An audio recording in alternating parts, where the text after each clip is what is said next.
Биздин азыр жашап аткан жашообузга, биздин ушул жерге келүүбүзгө түрткү болгон чоң бир күч бар. Ал биздин буга чейин кабыл алган чечимдерибиз. Чоң чечимдер жана кичинекей чечимдер.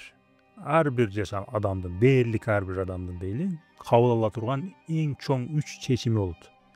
Биринчиси мен эмне жумуш кылам, экинчиси мен каякта жашайм, үчүнчүсү мен ким менен жашайм. Кимге үйлөнөсүңөр же турмушка чыгасыңар. Кыргызстанда кыласыңарбы же чет өлкөгө кетесиңерби? Эртең программист болосуңарбы, мугалим болосуңарбы же бизнес кыласыңарбы дегендей. Булар эң чоң чечимдер экен, 3 чечим экен. Бир аз жашыңар өткөндөн кийин артка жашооңарды карасаңар, Ошто Сулайман тоо көрүнүп турбайбы? Ошондой эле болуп жашооңарда 3 чоң тоо көрүнүп турган болот. Эми баары жок эле биздин чечимдер менен байланыштуу эмес бул жашоодо. Биздин чечимдерден сырткары биз контроль кыла албаган, бирок бизге абдан чоң таасир кылган бир окуялар бар, бир факторлор бар дейли. Биринчиси булар чоң кара куу деген окуялар. Мисалы Советтер Биримдигинин кулашы. Эч ким алдын ала айта албаган, бирок күтүүсүздөн келип чоң өзгөрүүлөрдү кылып салган чоң окуялар. Булар жакшы же жаман жактарга өзгөрдү. Дүйнөлүк кризистер, интернеттин келип чыгышы, дүйнөлүк согуштар, буларды биз контроль кыла албайбыз, бирок булар боло берет экен. Болгондо дагы мындан ары, мына технология заманында, адамдардын бири-бири менен өтө тыгыз, тез байланышы болгон заманда, мындан ары дагы тез келип баштайт экен. Анын сыртында биз, мен мисалы ушул дене менен төрөлүп калдым. Кыргызстанда төрөлдүм. Мен бир башка өлкөдө төрөлгөн жок. Биздин генибиз бар, биздин ошо төрөлгөндө эле бизге Кудайдын берген бир эмеси пакети деп коелу. Могу менен сен жашайсың деп бизге берген да. Аны дагы биз контроль кыла албайбыз. Ошон үчүн баары жок эле биздин чечимдер менен болду деп айта албайм. Бир адамдын жашоосун бир гана анын чечимдери менен гана ошол жерге келди деп айта албайм. Бирок ошончо чоң күчтөргө, биз контроль кыла албаган күчтөргө карабай, бизге баары бир контроль берилиптир да. Мен муну мындай деңизде сүзгөнгө окшотуп атам. Деңизде сүзүп кетип атканда, эгер түшкөн болсоңор, бассейнге караганда сүзүү кыйын. Деңиздин суусу ары бери адамды түртө берет да. Бирок ошого карабай мен могул жака карап сүзөм десеңер, кыйын, бирок ошол жака карап жыласыңар. Бирок күтүүсүздөн бир чоң толкун келип силерди ары сүрүп салышы мүмкүн. Кайрадан дагы жолго чыгыш керек болуп калышы мүмкүн. Ал толкун силерди өлтүрүп коюшу деле мүмкүн. Деңиздин астынан бир жырткыч акула келип силерди жеп коюшу деле мүмкүн.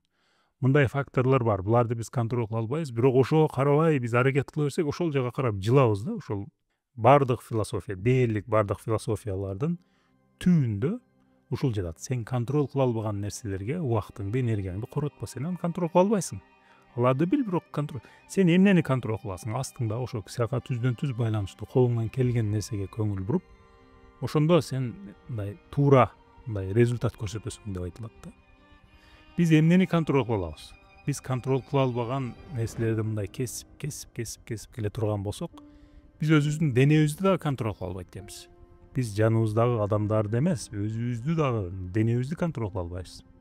Ар түрдүү оорулар менен ооруп калып атат адамдар, тез эле өлүп калып атат. Жаш эле өлүп калып атат. Ошондо эмнени контроль кыла алабыз? Биз бир окуяга, бул жашоого болгон көз карашыбызды гана контроль кылат экенбиз. Бирок азыркы заманда аны да контроль кыла албай атабыз. Ошол биздин бир гана колубузда, контролубузда болгон нерсенин үстүндө чоң согуштар жүрүп атат. Идеологиялык согуштар жүрүп атат. Кээ бир өлкөлөрдүн өздөрүнүн идеологиялык күчү бар. Кээ бирөөлөр ошону кайрадан жаратканга аракет кылып атат. Массалык маалымат каражаттарын азыр бардык өлкөлөрдө, башка өлкөлөрдүн чоң гигант массалык маалымат каражаттары иштеп атат. Ал жерде жүздөгөн журналисттер иштейт. Алар эмне кылып атат? Алар акча таппайт, алар бизнес кылбай атат. Алар ошол ар бир жарандын ошо көз карашын өздөрүнө каратып, ыңгайлаштырып, бурганга аракет кылып атат. Ал бизге берилген бир гана контроль өзү. Биздин колубузда болгон бир гана, ошону гана контроль кылабыз. Аны дагы алар алып кетип атат да. Менин көз карашым бул окуя жөнүндө мындай дешиңер мүмкүн, бирок жакшылап ойлонуп көрсөңөр, алар силердин көз карашыңар эмес, булардын же тигилердин башка чоң күчтөрдүн көз карашы болуп чыгышы мүмкүн. Кимдер туура чечим кабыл алат, кимдер өздөрүнө ыңгайлуу, өздөрүнө туура, өзүнү жакшы максаттарга жеткизген, жакшы жашоого жеткизген туура чечимдерди кабыл алса, ошолор жакшы жашап атат. баягы биз контроль кыла албаган факторлорго карабай, ошолорго карабай баары бир өзүнүн жакшы жерлерге алып келип атат. Өзүңөрдүн чөйрөңөрдөгү адамдардан байкап көргүлө, өзүңөрдөн байкап көргүлө. Бул баары бир ошол биздин кабыл алган чечимдерибиз чоң күчкө ээ да. Ошого ушул жөнүндө ойлонгула достор. Муну мен эмне үчүн чечимдер жөнүндө видео чыгарып атам? Мына 1 айдан кийин Кыргызстанда миңдеген жаш балдар жана кыздар мектепти бүтүрүп, баягы 3 чоң чечимдин бирин кабыл алам деп турат. Туура чечим кабыл алыш керек. Жүрөктү угуп, өзүңөрдү угуп, анан колуңардан эмне келет, силерге эмне жагат, жана азыркы заманда эмне акча алып келет, ошондой бир кесипти тандаш керек. Өзүңөрдү жакшылап уккула, силерди түшүнгөн акылдуу мындай мугалимдериңердин кеңештерин уккула. Убагында болгон, мен мисалы билем, кээ бир адамдар мугалимдердин кеңешин уккан эмес. Ошол учурда мода, тренд болгон кесиптерди мындай ойлонбой эле мен аны кыла аламбы, мага жагабы, жакпайбы деп эле тандап алып, кийин аны окуй албай калган.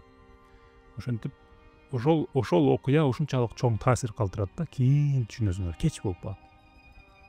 Ошон үчүн азыр этиятташ керек. 3 чоң кесиптин, 3 чоң чечимдин бирөөрүн кабыл алып атасыңар достор.